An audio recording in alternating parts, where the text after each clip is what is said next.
a local sheriff's office with his partner and 2 children. Authorities say a man in North Carolina killed them and set their home on fire before killing himself. Since they moved in, which was approximately 2 years ago, we've never had a call at their house. We've never had a 911 call from their house. We've never had a deputy respond to their house. The sheriff of Davie County says 26-year-old Ishad Ewing Meeks shot and killed his partner, 26-year-old Ashton Brown, and their 2 children, 4-year-old Bella and 8-month-old Bricks.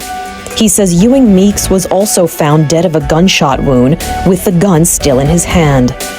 Authorities said Ewing Meeks and his family turned up at the sheriff's office asking to speak with a deputy, but he was vague about what he wanted to discuss.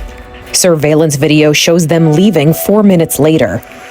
About 20 minutes later, investigators say Brown called 911 saying she wanted to speak with a deputy.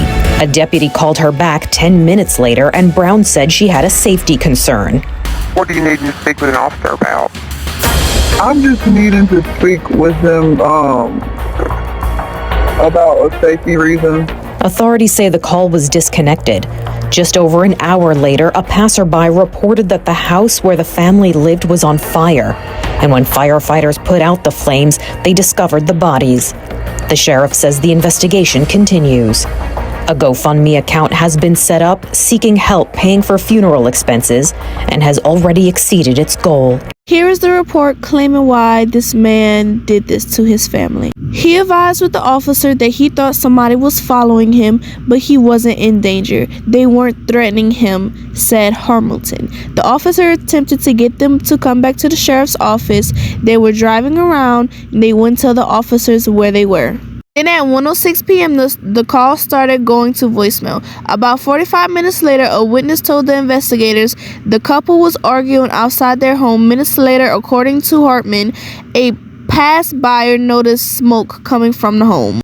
Hartman said that the passerby drove to the fire station to report the fire and that the firefighters arrived at the scene by 2:17 p.m. That's when they discovered the bodies of the family scattered throughout the house, all with apparent gunshot wounds.